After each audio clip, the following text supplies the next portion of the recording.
बिस्मिल्लाहिर्रहमानिर्रहीम। अस्सलाम वालेकुम स्टूडेंट्स, उम्मीद है आप खैरियत से होंगे। आज हम लोग आपके साथ जो टॉपिक लेके हाजिर हुए हैं वो है फ्रिक्शन का टॉपिक।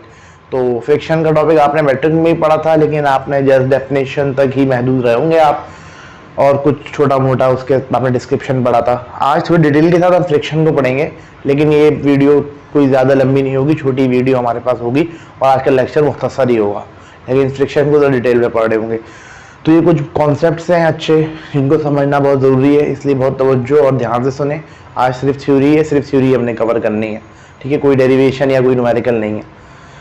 तो हम बात जब फ्रिक्शन की करते हैं तो आपने पहले भी डेफिनेशन पढ़ी होगी, नहीं याद आता तो कोई मसला नहीं, आज हम मैं पूरा टॉपिक में दोबारा ही पढ़ाऊंगा और शायद मैंने पहले भी आपको फ्रिक्शन के बारे में थोड़ा बताया है। तो हम पढ़ते हैं फ्रिक्शन क्या होती है। Friction is the self adjusting force which resist the motion of the body. Friction एक सेल्फ एडजस्टिंग फोर्स होती है, यानी फ्रिक्शन एक ऐसी फोर्स होती है जो अपने आप को खुद एडजस्ट करती है, यानी खुद ब खुद पैदा होती है और अपने आप को खुद ब खुद एडजस्ट करना शुरू कर देती है, जैसे कि जैसे मोशन हमारा डेवलप हो रहा होता है। और ये क्या कर रही होती है, बॉडी के मोशन को रेज कर रही होती है। तो उसका मतलब ये निकलता है कि फ्रिक्शन एक ऐसी फोर्स होती है जो कि बॉडी के मोशन को क्या कर रही होती है, रेजिस्ट कर रही होती है, और ये एक सेल्फ एडजस्टिंग फोर्स होती है, यानी अपने आप को खुद से मैनेज कर रही होती है, ठीक है। तो अब मैं आपको इसकी थोड़ी सी मिसाल समझाता हूँ। आपको याद होगा मैंने आपको फ्री फॉल मोशन पढ़ाया था। तो फ्री फॉल मोशन में हमने कंसिडर ये किया था कि हमारे पास एयर रेजिस्टेंस नहीं है, याद है आपको। यानी जब हमारे पास एक बॉडी को, मैं मिसाल के तौर पर एक मार्कर है, इसको अगर मैं यहाँ से ड्रॉप कर दूँ तो नीचे की तरफ जाएगा, ठीक है, एक्सेलरेशन के साथ, और इसका मोशन फ्री फॉल होगा, इस शर्त पे कि आप ये निगलेक्ट कर रहे हैं कि एयर रेजिस्टेंस मौजूद नहीं है। अगर आप एयर रेजिस्टेंस को कंसीडर करेंगे तो होगा क्या कि आपके पास ये जो मार्कर है इसके मोशन को एयर अपोज कर रही होगी। बिल्कुल मिसाल एक मैंने और भी दी थी जब मैंने आपको फ्री फॉल मोशन पढ़ाया था। मैंने कहा था आप दो पत्थर फेंकें, एक 10 किलोग्राम का और एक 20 किलोग्राम का, वो दोनों एक साथ पहुंच जाएंगे जमीन के ऊपर। लेकिन उन्हीं दो पत्थरों के साथ अगर आप एक कागज का टुकड़ा फेंकेंगे तो वो जमीन पे एक साथ नहीं पहुंचेगा। हालांकि अगर आप एक बॉडी को ऊपर से ड्रॉप कर रहे हैं, उसकी इनिशियल वेलोसिटी 0 है, क्योंकि एक्सेलरेशन उन तीनों बॉडीज की, 10 किलो के पत्थर की, 20 किलो के पत्थर की और कागज की 9.8 मीटर पर सेकंड स्क्वायर है, तो लिहाजा तीनों के तीनों जो ना वो एक ही साथ नीचे जमीन पे पहुंचने चाहिए, लेकिन कागज नहीं पहुंचेगा। उसकी वजह ये है कि रेजिस्टेंस मौजूद है, एयर रेजिस्टेंस मौजूद है, वो क्या कर रही है, उसके मोशन को अपोज कर रही है, ठीक है। जबकि पत्थर के केस में क्या होता है, पत्थर का वेट बहुत ज्यादा है और बहुत ज्यादा फोर्स से मूव कर रहा है, तो उस केस में जो है ना वो एयर रेजिस्टेंस नेग्लिजिबल हो जाती है। अब आप मिसाल लें गाड़ी की, आप गाड़ी में जो है वो जा रहे हो हाईवे के ऊपर, तो आप बहुत ज्यादा स्पीड से मूव करते हैं, तो अगर आप हाथ अपना बाहर निकालें गाड़ी की नीचे तो आपको हवा का प्रेशर महसूस होगा, वो बेसिकली फ्रिक्शन की फोर्स होगी, ठीक है। फ्रिक्शन जो ऑफर कर रही होगी ना वो हवा, तो वो आपको महसूस होती हुई दिखाई देगी। इस तरह गाड़ी है, गाड़ी के मोशन को जो है अपोज कर रही होती है। एक मिसाल और ऐसी है जो कि थोड़ा आपके लिए, आप थोड़े यंग हैं इसके लिए, लेकिन शायद अगर मैं दे दूं तो कुछ समझ भी जाए। आप लोगों में से जो बच्चे हैं, लड़के हैं, वो अगर गाड़ी चलाने का या मोटरसाइकिल चलाने का एक्सपीरियंस रखते हो, तो अगर मिसाल के तौर पर मेरा बहरान गाड़ी है, ठीक है, और मैं इसको लेके हाईवे पे चला जाऊं, तो अगर मैं in the direction of the wind move कर रहा हूं तो बहुत आसानी से गाड़ी मूव करती है, और अगर मैं अपोजिट डायरेक्शन में मूव करता हूं, यानी हवा इस तरीके इस तरफ से आ रही है और गाड़ी मैं इस तरफ से लेके जा रहा हूं, तो मुझे महसूस होगा कि गाड़ी जो है ना लोड ले रही है, चलने में जो है ना मुझे मुश्किल हो रही है। तो वो जब मैं विंड की डायरेक्शन में गाड़ी को मूव करूंगा, तो जहां पर मैं 110 किलोमीटर पर आवर अचीव कर रहा हूं, मैं हैरान गाड़ी की बात कर रहा हूं, उसमें अगर 110 किलोमीटर पर आवर अचीव कर रहा हूं, तो अपोजिट टू द विंड मैं 90 या 100 ही अचीव कर पाऊंगा। अगर वहां पर 110 अचीव कर रहा हूं, तो क्या होता है कि हमारे पास एयर जो होती है वो रेजिस्टेंस ऑफर कर रही होती है। तो इस तरीके से आपका वाटर एक फ्लूइड है, तो एयर भी फ्लूइड में शुमार होता है, तो वो जो फ्रिक्शन होती है फ्लूइड फ्रिक्शन होती है। इस तरह जहाज होते हैं, जब ये उड़ते हैं तो इनको किस फ्रिक्शंस का सामना करना पड़ता है, एयर की फ्रिक्शन का सामना करना पड़ता है। इसी तरीके से मिसाल आपको और देता हूं मैं, आप जो है ना एक बॉडी को जो है ना वो एक कोई स्फेयर ले लें, कोई छोटी सी मेटल की बॉल ले लें, उसको एक लिक्विड में जो है ना छोड़ दें, तो वो एकदम नीचे नहीं चली जाएगी, बल्कि क्या होगा, वो जो लिक्विड है वो उसके मोशन को रेजिस्ट कर रहा होगा। पानी है, पानी में बॉल डालें और उसके बाद शहद की मुंह में बॉल डालें, शहद में जो बॉल जाएगी वो ऐसे ऐसे जाएगी, तो फ्रिक्शनल फोर्स होगी ना, विस्कोसिटी होती है, तो फ्रिक्शनल फोर्स ऑफर कर रहा होता है वो शायद उसको, ठीक है। तो फ्रिक्शन की भी टाइप्स होती है ना, दो टाइप की फ्रिक्शन होती है, फ्लूइड फ्रिक्शन होती है और एक और फ्रिक्शन होती है, हम पढ़ेंगे। ठीक है, तो मैं आपका एक फ्रिक्शन का कॉन्सेप्ट डेवलप कर रहा होता। तो फ्रिक्शन क्या करती है, बॉडी के मोशन को अपोज कर रही होती है। तो हमने ये पढ़ा कि फ्रिक्शन वो फोर्स होती है जो कि बॉडी के मोशन को रेजिस्ट करती है, बॉडी के मोशन को अपोज करती है। ठीक है, और एक सेल्फ एडजस्टिंग फोर्स होती है। ठीक है, जैसे जैसे मोशन की कैफियत होती है वैसे वैसे ये अराइज होती है, तब्दील होती है, वो हम देखते हैं किस तरीके से हो रही होगी। अच्छा, डायरेक्शन की बात करें, direction of friction is always opposite to the direction of motion. कुछ अच्छी मिसालें मैंने आपको दी, अब एक सिंपल मिसाल मैं आपको देता हूँ कि ये हमारे पास जो है ना ये रोड है, ठीक है, और ये एक गाड़ी है। ठीक है, मैं एक सिंबलाइज बना रहा हूँ, ऐसी कोई गाड़ी होती नहीं, मैंने तो नहीं देखी आज तक, आपने देखी हो शायद ऐसी खिलौनों में। तो ये एक गाड़ी है। ठीक है, अब ऐसे करता हूँ बिल्कुल तो कांटेक्ट में ले आता हूँ ना जमीन के साथ। अब अगर ये बॉडी जो है अगर ये आगे की तरफ मूव करना शुरू करेगी फोर्स एफ से, यानी मूव ना भी करना शुरू करे, अभी ये आपके पास ये है, पीछे से आपको धक्का लगाए या आपने इंजन स्टार्ट किया और आप एक्सीलेटर पे पाँव दबाए, तो क्या होगा, फ्रिक्शन फोर्स लगेगी एफ। तो इसके नतीजे में क्या होगा, अभी फर्ज करें आप रेस्ट की हालत में तो जीरो फोर्स है ना। ठीक है, आप जीरो से फोर्स को बढ़ाना शुरू कर रहे हैं आगे की तरफ, 0.1 पे जा रहे हैं, फिर 0.2 पे जा रहे हैं, इस तरह बढ़ाना शुरू करेंगे तो क्या होगा, ऑटोमेटिकली फ्रिक्शन फोर्स भी डेवलप हो रही होगी। जैसे जैसे आप फोर्स बढ़ाएंगे फ्रिक्शन फोर्स भी बढ़ना शुरू हो जाएगी। यानी फॉर मिसाल आपको देंगे कि जैसे कि एक बॉक्स रखा है जमीन के ऊपर, हल्का उसके ऊपर हाथ रखे हल्की सी फोर्स के साथ, तो बॉक्स मूव नहीं करता। फिर आप जैसे जैसे वो हाथ पे फोर्स बढ़ाते जाएंगे वो तो फिर भी मूव नहीं करता, फिर एक वक्त आता है मूव करना शुरू कर देता है। ठीक है, तो होता क्या है, जब आप हल्का सा हाथ लगा रहे हैं तो उस वक्त भी फ्रिक्शन मौजूद है, और वो इतनी फ्रिक्शन है कि आप मूवमेंट में नहीं आ रहे। एक कार्टन की बात कर रहा हूँ मैं, जमीन पे कार्टन रखा उसके ऊपर मैंने हाथ रखा तो अभी इतनी फ्रिक्शन फोर्स है कि मैंने जो फोर्स लगा रहा हूँ उसकी वजह से मोशन डेवलप नहीं हो रहा। फिर अब मैंने थोड़ा मजीद भारी करके हाथ रखा, थोड़ा प्रेशर अप्लाई किया, तब भी वो मूव नहीं किया, तो क्या हुआ, फ्रिक्शन फोर्स और बढ़ गई। फिर एक वक्त आता है कि वो फ्रिक्शन फोर्स से हमारी फोर्स ज्यादा होती है और बॉडी मूव कर जाती है। ठीक है, तो यहाँ पर तो मैं आपको ये बता रहा था कि सेल्फ एडजस्टिंग कॉन्सेप्ट समझा रहा था कि मिसाल के तौर पर ये 0 न्यूटन फोर्स है अभी, तो भी फ्रिक्शन फोर्स भी क्या होगी, 0 होगी। तो जैसे जैसे फ्रिक्शन फोर्स हल्के हल्के फोर्स जब हम हल्के हल्के बढ़ाएंगे तो वो अपने आप को फ्रिक्शन सेल्फ एडजस्ट करेगी, वो भी बढ़ती चली आएगी। फिर एक वक्त ऐसा आता है कि बॉडी मूव करना शुरू कर देती है। अच्छा, ये बात आप याद रखिएगा कि हमेशा जो डायरेक्शन ऑफ फ्रिक्शन होती है ना, वो always opposite to the direction of motion होती है। यानी जिस डायरेक्शन में आपके पास मोशन है उस डायरेक्शन के बिल्कुल अपोजिट आपके फ्रिक्शन होगी। यानी फोर्स इस डायरेक्शन में, फ्रिक्शन इस डायरेक्शन में, आप फोर्स इस डायरेक्शन में कर ले, फ्रिक्शन इस डायरेक्शन में हो जाएगी। ठीक है, तो ये बात आपने याद रखनी है। तो ये खुद ही अपने आप को एडजस्ट कर रही होती है, खुद अराइज होती है, और इसकी नेचर ये है कि opposite to the direction of motion होती है, तो ये मोशन को सपोर्ट नहीं कर रही होती। बेसिकली ये वो रेजिस्टेंस होती है मोशन के अंदर जो कि मोशन के दौरान ऑफर हो रही होती है। अब हमारे पास जो है ना वो दो टाइप की फ्रिक्शन होती है, एक तो फ्लूइड फ्रिक्शन होती है और एक कॉन्टैक्ट फ्रिक्शन होती है। तो फ्लूइड फ्रिक्शन के बारे में थोड़ी सी मिसालें मैंने आपको दी थी। मिसाल के तौर पर एक विंड में है, हवा में जहाज उड़ रहा है तो उसको वो एयर में मूव कर रहा है, तो ये एक फ्लूइड है एयर, तो उसमें फ्लूइड फ्रिक्शन उसको ऑफर हो रही है। आपने जो है ना वो एक ग्लास लिया, ग्लास के अंदर कोई लिक्विड डाला है ऐसा जो कि थिक है, नहीं थिक डाले पानी डालने कोई फर्क नहीं पड़ता, उसके अंदर आप एक स्फीयर को जो है ना वो छोड़ दें तो क्या होगा, वो नीचे जाएगा उसके अंदर लिक्विड के अंदर, तो वो फौरन से नहीं जाएगा। एकदम खाली ग्लास हो, एयर हो सिर्फ उसके अंदर छोड़े तो एकदम से जो है ना आपके पास जो है क्या होगा, वो स्फीयर नीचे पहुंच जाएगा ग्लास के बॉटम पे। लेकिन अगर उसमें कोई फ्लूइड है, कोई थिक मटेरियल है, तो वहां पर आपको फ्रिक्शन ऑफर होगी और आहिस्ता आहिस्ता वो मूव करेगा। तो ये फ्लूइड फ्रिक्शन की मिसाल है, मैंने पहले ही दे दी, बाद में आ रहा था। और पहली टाइप जो कि कॉमन है और जिसको पहले ही पढ़ाया जाता है वो कॉन्टैक्ट फ्रिक्शन है। ठीक है, जो कॉन्टैक्ट की वजह से फ्रिक्शन राइज हो रही है वो कॉन्टैक्ट फ्रिक्शन। जैसे यहाँ पर हो रहा है कि गाड़ी जो है ना कॉन्टैक्ट में है रोड के साथ, तो यहाँ पर जो फ्रिक्शन ऑफर होगी वो कॉन्टैक्ट फ्रिक्शन होगी।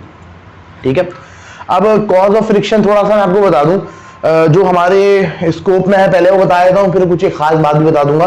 देखिए आपके पास अगर हम बात करें फ्रिक्शन की, तो देखो अगर आप बात करोगे एक वुड की, तो वुड की सरफेस रफ होती है, वुड की सरफेस रफ होती है। और अगर आप गिलास की सरफेस की बात करो तो गिलास की सरफेस स्मूथ होती है। लेकिन अगर आप वैसे अगर हाथ लगाएं तो आपको ये चीज महसूस होगी, लेकिन वैसे नजर से नजर नहीं आ रहा होता। अगर हम आंखों से देखें तो नजर नहीं आ रहा होता क्योंकि वुड की सरफेस रफ होती है और गिलास की सरफेस फाइन होती है। ठीक है, तो अगर हम उसको जूम करेंगे, बहुत माइक्रोस्कोपिक लेवल पे जाएंगे, तो हम ये देखेंगे कि हर सरफेस में ना प्रोजेक्शन और डिप्रेशन होते हैं। इवन कि ग्लास के सरफेस में भी ऐसे ही होता है, लेकिन ग्लास के सरफेस में फिर भी ये प्रोजेक्शन और डिप्रेशन जो होते हैं ना, ये प्रोजेक्शन है, ये डिप्रेशन है। ग्लास के केस में फिर भी ये जो है थोड़े स्मूथ होते हैं, वुड के केस में और ज्यादा रफ होते हैं। तो हर सरफेस में प्रोजेक्शन और डिप्रेशन होते हैं, क्योंकि वैसे आपको जाहिर तौर पे नजर नहीं आ रहे होते।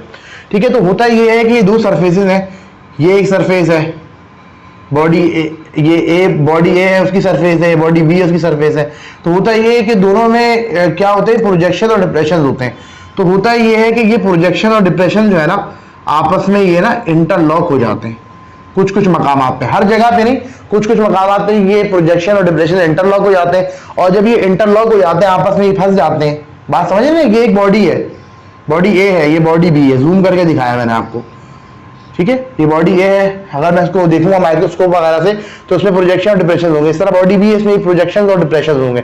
तो ये प्रोजेक्शन और डिप्रेशन आपस में जब कांटेक्ट में आते हैं ना तो इंटरलॉक हो जाते हैं। और जब इंटरलॉक हो जाते हैं तो हमारे पास मोशन में क्या आ रही होती है, अपोजिशन आ रही होती है। ठीक है, बात समझ में आ गई। तो यहां पर भी ये लिखा हुआ है, as we know that every surface have projection and depression, when such surface of two objects are brought into physical contact the gross interlocking of projection and depression take place. हम आज जैसे कि आपको पता है कि हर सरफेस में प्रोजेक्शन और डिप्रेशन होते हैं।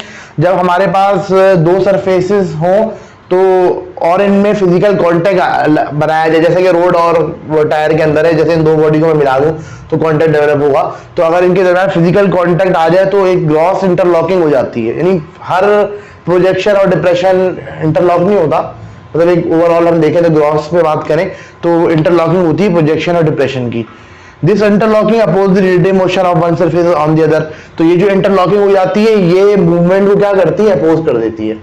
मिसाल के तौर पर ये देखो, मेरी बात सुनो, ये आसान सी बात है ना, ये मेरा हाथ है, ठीक है, ये मैंने इसको कांटेक्ट में लाया, ऐसे कर रहा हूं मैं, अब ये इंटरलॉक कर दिया। अब मैं मूव करने की कोशिश करूं तो नहीं होगा ना, ये इंटरलॉकिंग अगर मेरे हाथ की हुई तो मोशन अब नहीं हो पाएगा। इस इंटरलॉकिंग अगर मुझे मोशन में लाना है अपने हाथों को तो इस इंटरलॉकिंग को ब्रेक करना पड़ेगा। तो यही इंटरलॉकिंग यहाँ पर हो जाती है, इसकी वजह से मूवमेंट नहीं होती। तो अब जो हमने पढ़ा है उसको अगर मैं समराइज करूं, पहली बात तो ये कि अगर हम मोशन की बात करें तो मोशन में एक ऐसी फोर्स होती है जो कि मोशन को रिड्यूस कर रही होती है। अगर रेस्ट की हालत में तब भी वो फोर्स है, और अब मैं नहीं कहने वाला ये कि अगर रेस्ट की हालत में और मोशन में लाने की बात करें रेस्ट में बॉडी को, तब भी ये फोर्स मौजूद होती है। यानी एक स्टेट ऑफ मोशन के साथ एक फोर्स जो है ना वो मौजूद होती है जो कि रेजिस्ट करती है मोशन को। वो क्या कहलाती है, फ्रिक्शन। और ये एक सेल्फ एडजस्टिंग फोर्स होती है। ठीक है, और डायरेक्शन हमेशा फ्रिक्शन की opposite to direction of motion होती है। सेल्फ एडजस्टिंग ही हो गई ना, अगर मोशन राइट की तरफ है तो ये लेफ्ट की तरफ है, लेफ्ट की तरफ है तो ये राइट की तरफ है। ठीक है, अब ये इन्होंने आगे बताया कि फ्रिक्शन की दो टाइप है, कॉन्टैक्ट फ्रिक्शन और फ्लूइड फ्रिक्शन। कॉन्टैक्ट फ्रिक्शन वाजे दो बॉडीज कॉन्टैक्ट में आ जाए फिजिकली तो कॉन्टैक्ट फ्रिक्शन है। फ्लूइड फ्रिक्शन क्या होगी, फ्लूइड फ्रिक्शन ये होगी कोई बॉडी फ्लूइड में मूव करे तो फ्लूइड फ्रिक्शन राइज होगी। अभी कॉन्टैक्ट फ्रिक्शन की बात चल रही है। अब हम बात करते हैं कॉज ऑफ फ्रिक्शन की। फ्रिक्शन की कॉज क्या है, देखिए हर बॉडी में क्या होते हैं, प्रोजेक्शंस और डिप्रेशंस होते हैं। अब वैसे वुड में भी होते हैं, ग्लास में भी होते हैं, हर बॉडी में होते हैं, मेटल में भी होते हैं। अगर हम माइक्रोस्कोप से देखें, जरा उसको जूम करके देखें, उसको थोड़ा कह रहे मैं और जरा छोटे लेवल पे उतर के देखें, यानी अपना विजन थोड़ा सा ब्रॉड करें, तो हमें नजर आएगा कि हर सरफेस में प्रोजेक्शन और डिप्रेशन होते हैं। और जब वो आपस में इंटरलॉक होते हैं तो क्या होता है, दो बॉडी, अब ये इस सरफेस में प्रोजेक्शन डिप्रेशन है, इस सरफेस में प्रोजेक्शन डिप्रेशन है, ये आपस में जब कांटेक्ट में आते हैं तो ये इंटरलॉक हो जाते हैं। अब हम जब मूवमेंट की कोशिश करेंगे ना तो ये प्रोजेक्शन और डिप्रेशन मूवमेंट नहीं होने देंगे। ठीक है, तो ये इस वजह से जो है ना हमारे पास फोर्स ऑफ फ्रिक्शन अराइज हो रही होती है। अब जाहिर है दो बॉडी के दरमियान प्रोजेक्शन और डिप्रेशन इंटरलॉक है, तो आप इस तरफ मूव करने की कोशिश करेंगे तो फ्रिक्शन इस तरफ आएगी, यानी जाने नहीं देगा, वो पीछे अपोजिट करेगा इस तरफ जाने की कोशिश करेंगे तो उस तरफ अपोजिशन आएगी। ठीक है, अच्छा अब मैं आपको एक बात और बता दूं यहाँ पर, एक थोड़ी सी यहाँ बात है, थोड़ा सा मैं चाहता हूँ बेहतर समझता हूँ क्लियर कर दें। देखो ये भी एक लॉजिक है जो कि मैट्रिक लेवल पे बताई जा रही होती है, फर्स्ट ईयर के लेवल पे हम बता रहे होते हैं। एक और जरा एक अच्छा बेहतर कॉन्सेप्ट है फ्रिक्शन का, मैं आपको दे दूं। देखो होता क्या है, जब दो बॉडीज कांटेक्ट में आती है ना तो पोजीशन डिप्रेशन अपनी जगह, लेकिन इससे ज्यादा जो ब्रॉड कॉन्सेप्ट और ज्यादा वैल्यूएबल कॉन्सेप्ट है वो ये है कि जब दो बॉडीज आपस में कांटेक्ट में आती है ना तो उनके दरमियान मॉलिक्यूलर बॉन्डिंग्स पैदा हो जाती है। वो वाली बॉन्डिंग नहीं जो कि हमने केमिस्ट्री में पढ़ी थी, दो बॉडीज के दरमियान मॉलिक्यूलर बॉन्डिंग पैदा हो जाती है, वो बॉन्डिंग जो है एग्जिस्ट करती है। तो बेसिकली ये डिप्रेशन और क्या नाम है, और क्या नाम है, प्रोजेक्शन का इतना रोल नहीं होता। असल रोल जो होता है वो मॉलिक्यूलर लेवल पे जब ये कांटेक्ट में आती है ना बॉडीज, तो जो प्रोजेक्शन डिप्रेशन होते हैं बहरहाल अपनी जगह पे, तो वहां पर क्या होता है मॉलिक्यूलर लेवल पे थोड़ा कांटेक्ट डेवलप होता है, थोड़ी बॉन्डिंग हो जाती है, और उस बॉन्डिंग को ब्रेक करने के लिए जो फोर्स चाहिए होती है ना, तो वो बॉन्डिंग को ब्रेक करने के लिए फोर्स चाहिए होती है। तो आप जब फोर्स लगाते हैं तो उस फोर्स को रेजिस्टेंस ऑफर होती है उस बॉन्डिंग की वजह से, जो कि फ्रिक्शन कहला रही होती है। बहरहाल ये एक ऐसा कॉन्सेप्ट है, थोड़ा अहम था, मैंने आपको बता दिया। तो कुछ स्टूडेंट्स होते हैं वो कहते हैं नहीं जी मुझे जो हमें जो है ना थोड़ा और बेटर वे में समझाएं और थोड़ा हमारे कॉन्सेप्ट थोड़ा मजबूत करें, तो ये उस लेवल का समझ लिया। हमारे पेपर में आया तो आपने यही लिखना है, ठीक है। अब आगे हम थोड़ी सी बात कर लेते हैं। अब हम कॉन्टैक्ट फ्रिक्शन की बात कर रहे हैं, तो कॉन्टैक्ट फ्रिक्शन की अगर हम बात करें तो कॉन्टैक्ट फ्रिक्शन होती क्या है, तो वो तो मैंने आपको पहले ही समझा दी। अगर हमारे पास एक बॉडी बी है, वो बॉडी ए पे स्लाइड करे, तो बॉडी ए जो है वो अपोज करेगी बॉडी बी के मोशन को, ठीक है। This opposite force is called contact friction. हमारे पास ये दो बॉडीज है, बॉडी ये एक बॉडी है और ये एक बॉडी है, ठीक है। इस बॉडी को मैं कह देता हूं बॉडी ए और इस बॉडी को मैं कहता हूं बॉडी बी। अगर ये बॉडी बी बॉडी ए पे स्लाइड होने की कोशिश करेगी तो बॉडी ए क्या करेगी, बॉडी बी के मोशन को अपोज करेगी। तो ये जो अपोजिशन होगी मोशन में, ये जो अपोजिशन होगी मोशन में और जो फोर्स जो अराइज होगी अपोजिशन वाली, इसको हम क्या कह रहे होंगे, कॉन्टैक्ट फ्रिक्शन कह रहे होते हैं।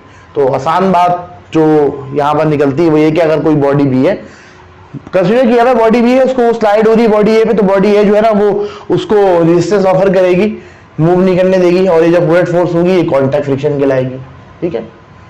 तो वही वाली बात है, प्रोजेक्शन डिप्रेशन इंटरलॉक हुए में होंगे तो बॉडी ए कभी भी नहीं चाहेगी कि वो प्रोजेक्शन और डिप्रेशन की इंटरलॉकिंग खत्म हो, तो वो फ्रिक्शन ऑफर करेगी। और बेहतर वे में जो दूसरा कॉन्सेप्ट दिया कि मॉलिक्यूलर लेवल पे बॉन्डिंग हुई भी होगी बॉडी बी बॉडी ए के दरमियान, तो बॉडी ए उसको खत्म होने की कोशिश नहीं करेगी। यानी आप बॉडी बी को मूव करना चाह रहे हैं ना, ठीक है, तो बॉडी बी को जब मूव करना चाह रहे हैं तो बॉडी बी मोशन में तो आने की कोशिश कर रही है, बल्कि उसको लाया जा रहा है मोशन के अंदर, लेकिन बॉडी ए को तो नहीं हम ला रहे ना मोशन के अंदर, तो बॉडी ए तो अपनी पूरी रेजिस्टेंस दिखाएगी, ठीक है।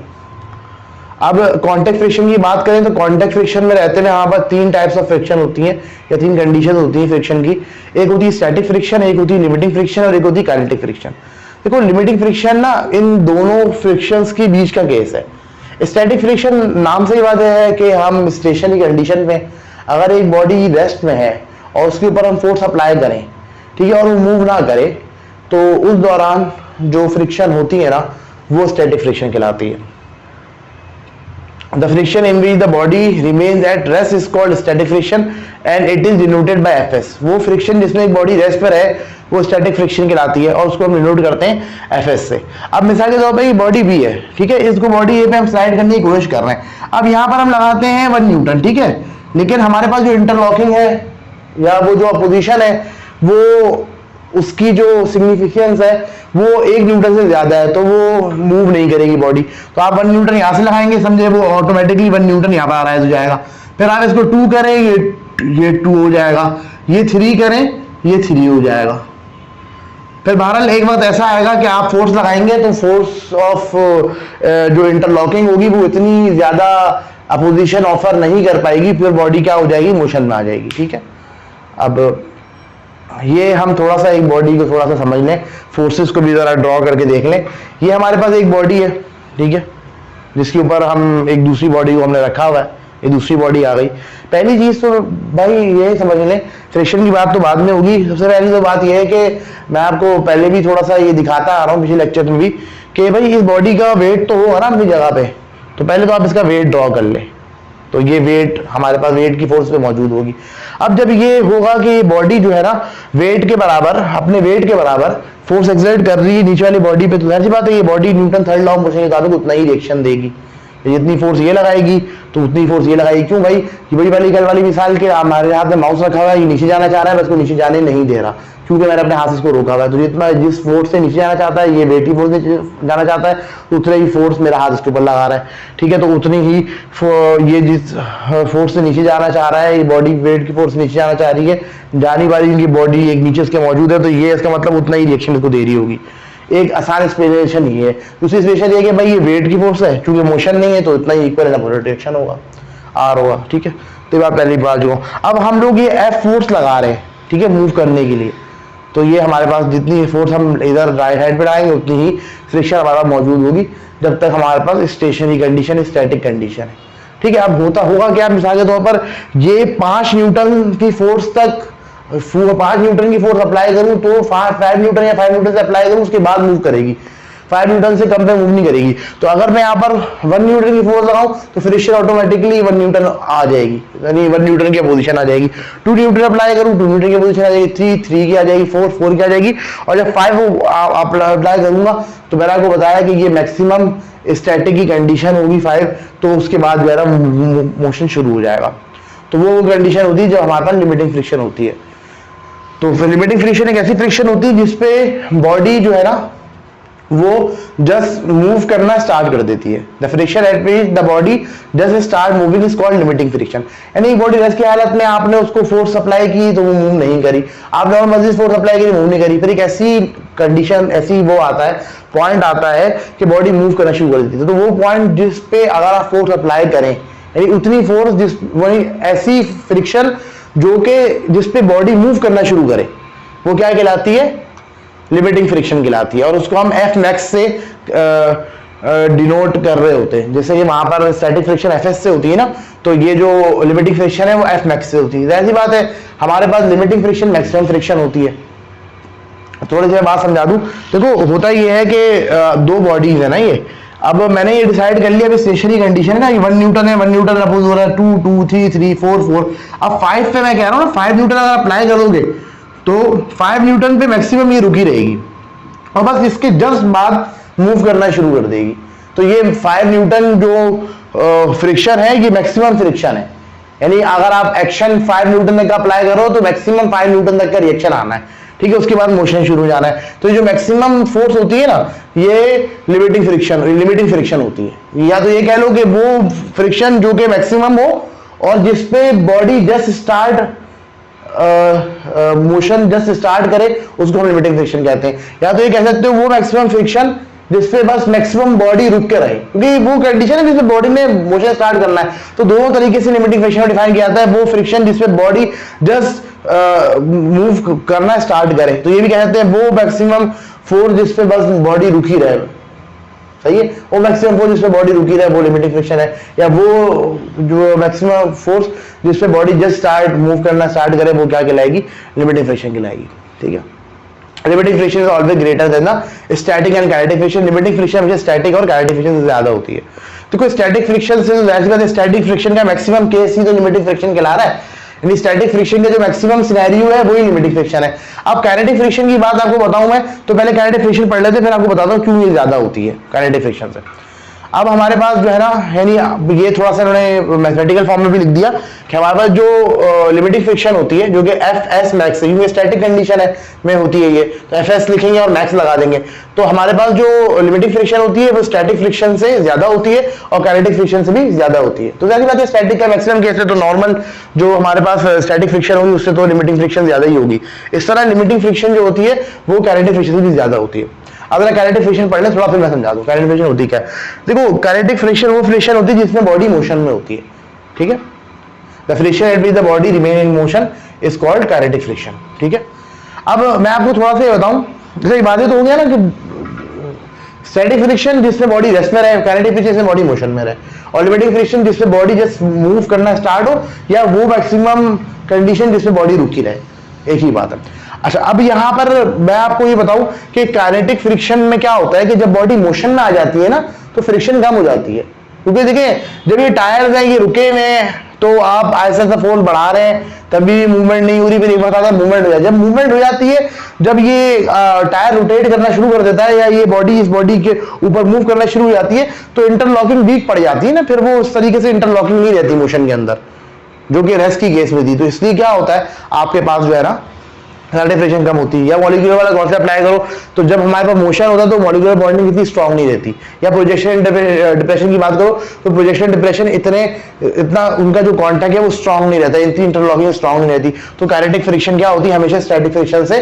कम होती है, यानी लिमिटिंग फ्रिक्शन से कम होती है। अच्छा वर्ड ये है कि लिमिटिंग फ्रिक्शन से कम होती है। स्टैटिक फ्रिक्शन तो वो तो 0.1 पे भी स्टैटिक फ्रिक्शन है, लेकिन लिमिटिंग फ्रिक्शन से क्या रहती है, कम होती है। तो इसलिए पहले ही बता दिया था कि हमारे पास लिमिटिंग फ्रिक्शन क्या होगी, हमेशा काइनेटिक फ्रिक्शन ज्यादा होगी, यानी काइनेटिक फ्रिक्शन हमेशा कम होगी लिमिटिंग फ्रिक्शन से। ठीक है, अब इसके बाद हम बात करेंगे फ्लूइड फ्रिक्शन की। फ्लूइड फ्रिक्शन तो स्टूडेंट ने आपको पहले ही थोड़ा सा समझा दिया, मैं बता दूं कि whenever a solid body move in a fluid, ठीक है, the fluid will oppose the motion of a solid body, this opposing force can be obtain by the formula. अगर हमारे पास जो एक सॉलिड बॉडी है, अगर वो मूव करना शुरू करे, एक सॉलिड है कोई, वो मूव करना शुरू करे फ्लूइड में, तो फ्लूइड क्या करेगा, उसके मोशन को अपोज करेगा। ठीक है, और किसकी मोशन को अपोज करेगा, सॉलिड बॉडी की मोशन को अपोज करेगा। ये जो फ्रिक्शन है फ्लूइड फ्रिक्शन कहलाएगी, और उसको इस फार्मूले से निकाल सकते हैं। ठीक है, ये कहलाता है स्टोक्स फार्मूला, और ये है 6 पाई ईटा आर वी, जो है ना ये ईटा कहलाता है। अब यहां पर 6 में तो आपको पता है 6 एक कांस्टेंट है, नंबर है, पाई 3.142 के बराबर होगा, ये भी कांस्टेंट है। आर इसमें वाजे है, रेडियस है उस स्फेरिकल बॉडी का, वी आपके पास वेलोसिटी हो जाएगी। ये जो ईटा है ना, ये कोफिशिएंट ऑफ विस्कोसिटी है, और कोफिशिएंट ऑफ विस्कोसिटी में आपको पढ़ा देता हूं क्या होता है। ठीक है, कोफिशिएंट ऑफ विस्कोसिटी क्या होता है, coefficient of friction is the ratio of limiting friction to the normal reaction, mathematically it can be express as. अगर आपको याद हो तो ये मैंने आपको एक बॉडी पढ़ाई थी ना, तो इसमें आपके पास अगर आप देखें तो ये रिएक्शन है आर, ये नॉर्मल रिएक्शन है आर बेसिकली। ठीक है, और ये जो फोर्स है ये फ्रिक्शन की है, तो ये अगर स्टैटिक की मैक्सिमम हो जाए तो ये लिमिटिंग लाएगी, यानी वो जिसपे फ्रिक्शन मैक्सिमम हो, मोशन जब स्टार्ट होने वाला हो, तो वो लिमिटिंग का जो केस होता है, वो अगर मैक्सिमम वाला जो केस होता है, अगर वही हम मैक्सिमम फ्रिक्शन लिमिटिंग फ्रिक्शन को अगर हम लोग क्या करें, डिवाइड कर दें नॉर्मल रिएक्शन से, तो ये हमारे पास आ जाएगा mu, coefficient of friction. Sorry कुछ गलती हुई है पीछे, हाँ बिल्कुल एक गलती हुई है, वह गलती से मेरे मुंह से कोफिशिएंट ऑफ फ्रिक्शन निकल गया, ये कोफिशिएंट ऑफ विस्कोसिटी है। ठीक है, ये कोफिशिएंट ऑफ फ्रिक्शन नहीं है, कोफिशिएंट ऑफ फ्रिक्शन तो हमें पढ़ना था, कोफिशिएंट ऑफ विस्कोसिटी इस तरह विस्कोसिटी का अगर आप पढ़ेंगे ना टॉपिक तो उसमें आपको कवर हो जाएगा, कभी होगा तो समझा भी दूंगा। तो ये मुझसे गलती हो गई, मुझे भी याद आया कि नहीं यार ये ईटा तो कोफिशिएंट ऑफ विस्कोसिटी होता है। ठीक है, तो बहरहाल इसको हम छोड़ देते हैं। कोफिशिएंट फ्रिक्शन की हम बात करें तो कोफिशिएंट फ्रिक्शन होता है रेशियो लिमिटिंग फ्रिक्शन का नॉर्मल रिएक्शन के साथ। ठीक है, तो यानी मैक्सिमम जो स्टैटिक फ्रिक्शन होती है उसको हम अगर डिवाइड कर दें नॉर्मल रिएक्शन के साथ, यानी जो वेट की वजह से ऑफर हो रहा होता है ना आपको रिएक्शन, उससे डिवाइड कर दें तो हमारे पास जो है ना वो कोफिशिएंट ऑफ फ्रिक्शन आ जाता है। और कोफिशिएंट ऑफ फ्रिक्शन जितना ज्यादा होता है उतनी ज्यादा फ्रिक्शन होती है। और याद रखिएगा कोफिशिएंट ऑफ फ्रिक्शन और नॉर्मल रिएक्शन का जो रेशियो होता है, यानी जो कोफिशिएंट ऑफ फ्रिक्शन होता है हमेशा 0 और 1 के दरमियान होता है। ठीक है, और ये कोफिशिएंट ऑफ फ्रिक्शन जो है वो नेचर पे डिपेंड करता है। नेचर से बता दीजिए, अगर मेटल है तो कोफिशिएंट ऑफ फ्रिक्शन कुछ और होगा, वुड है तो कुछ और होगा, ग्लास है तो कुछ और होगा। अब यहाँ पर कुछ एडवांटेजेस और डिसएडवांटेजेस देख लेते हैं फ्रिक्शन की। फ्रिक्शन बहुत काम की चीज है। ठीक है, फ्रिक्शन कोई बेकार चीज नहीं है, लेकिन कुछ जगहों पर ये हमारे लिए प्रॉब्लम भी क्रिएट कर रही होती है, मतलब हमें इसका ना डिसएडवांटेज होता है। तो friction plays an important role in our life. For example, friction enable us to drive our car. In the absence of friction it will not be possible to stop the car, as brake can not work without friction. बहुत अच्छी मिसाल दी है कि अगर आपके पास जो है आप गाड़ी चला रहे हैं तो आपको गाड़ी को रोकने के लिए ब्रेक्स की जरूरत होगी, और ब्रेक्स जो मोशन को रोक रहे होते हैं, तोड़ रहे होते हैं, फ्रिक्शन के जरिए तो रोक रहे होते हैं। मिसाल के तौर पर आप साइकिल चलाते थे, आपको याद होगा एक वो ब्रेक शू होता था, वो आपके जो है ना वो टायर को ग्रिप कर लेता था तो उससे वो रुक जाता था। इस तरह मोटरसाइकिल के ब्रेक शू होते हैं, वो क्या करते हैं, वो आपके बाल ड्रम पे जो है ना वो उसको रोकने की कोशिश करते हैं। उसके ऊपर एक लेयर होती है, वो फ्रिक्शन प्रोड्यूस करती है। जब आप ग्यारह में ब्रेक दबाते हैं तो इस तरीके टायर रुक जाता है। इस तरह गाड़ी क्या होता है, गाड़ी में ब्रेक शू होते हैं। इस तरह तो ऐप्स और मुख्तलिफ तरह के बहुत अच्छे से अच्छे सिस्टम लगाए हैं ब्रेकिंग के। तो ये होता है कि अगर आप गाड़ी चला रहे हैं, गाड़ी रोकनी है, जैसे आप ब्रेक दबाते हैं, तो ब्रेक जब दबाते हैं तो क्या होता है, टायर को रोकने किस फोर्स की वजह से रोक रहे होते हैं, फ्रिक्शन की फोर्स से रोक रहे होते हैं। तो इसलिए फ्रिक्शन बहुत काम करती है उधर। तो आपके पास अगर ब्रेक ना हो गाड़ी में तो गाड़ी नहीं चलाते। फिर दूसरी बात, एक बात मैं आपको बताऊँ, अगर आप गाड़ी को टाइल के ऊपर कभी चलाने की कोशिश करें, आप कभी नहीं चला पाएंगे, रोड पे चलाने की कोशिश चला पाएंगे, क्योंकि गाड़ी में क्या रोड पे चलाते हैं ना, तो आपके पास वहाँ फ्रिक्शन मौजूद होती है, तो आप रोड पे इसलिए चला पाते हैं। आपके पास टाइल पे आप गाड़ी चलाने की कोशिश करें तो गाड़ी स्लिप करती रहेगी, जब स्लिप करेगी तो अपोजिट फोर्स ही मौजूद नहीं है ना, तो एक्शन ही अप्लाई नहीं होगा। मैंने आपको बताया ना कि हर एक्शन का रिएक्शन होता है, तो आपके पास टाइल पे जब आप गाड़ी चलाएंगे तो एक्शन जब अप्लाई करेंगे तो उसका रिएक्शन ही नहीं होगा, तो लिहाजा गाड़ी चलेगी नहीं। तो ये तो बात की बात है कि ब्रेक अप्लाई करना। वैसे अगर फ्रिक्शन की फोर्स ना हो तो गाड़ी ना चले, तो रोड पे फ्रिक्शन की फोर्स होती है तो गाड़ी बड़ी स्मूथली चल रही होती है, ठीक है। और यही कोई टाइल है, स्लिपरी सरफेस है, वहां पर गाड़ी सही तरीके से नहीं चलती। फिर उसके बाद एक और एग्जांपल है, nails and screws hold the board together due to friction. ये बोर्ड लगा हुआ है ना, इससे किस तरीके से लगा हुआ है, नेल और स्क्रू की वजह से लगा हुआ। नेल से बात कील है, स्क्रू से बात आप स्क्रू होते हैं, तो ये आपके पास जो है ना ये स्क्रू और क्या नाम है उसके जरिए लगा हुआ है। बाकायदा ऐसा ही हमारा बोर्ड जो है स्क्रू और कीलों की वजह से लगा हुआ है, तो ये फ्रिक्शन की फोर्स है इसकी वजह से ही है ना, नेल और स्क्रू की वजह से, में कहने का मकसद है कील और स्क्रू की वजह से जो है ना ये बोर्ड है अपनी पोजीशन में होल्ड हुआ है, तो ये फायदा है फ्रिक्शन का। अच्छा, अभी नुकसान भी है फ्रिक्शन के। अब फ्रिक्शन अब होता है कि आपके पास एक मशीन है, मशीन में मुख्तलिफ पार्ट्स होते हैं जो कि मूव कर रहे होते हैं, आपस में कॉन्टेक्ट में भी होते हैं। तो जब मोटरसाइकिल में आप ले लें, इंजन है, इंजन के पार्ट्स मूव कर रहे होते हैं, तो होता क्या है उसमें टूट फूट बढ़ जाती है। आप सुनते होंगे ना, वो खराब हो गया, रिंग पिस्टन खराब हो गया गाड़ी का, ये खराब हो गया, इंजन में काम आ गया। वो क्या हो रहा होता है, वो फ्रिक्शन फोर्सेस होती है ना, वहां पर इंजन में मूविंग पार्ट्स होते हैं जो आपस में कांटेक्ट में होते हैं, जब वो चलते हैं तो आपस में घिस जाते हैं, घिसते हैं एक दूसरे को, उसकी लाइफ खत्म होना शुरू हो जाती है, तो वेयर एंड टेयर डेवलप हो रहा था मशीन में, ठीक है। और इस तरीके से ये कि हमारे पास जो है ना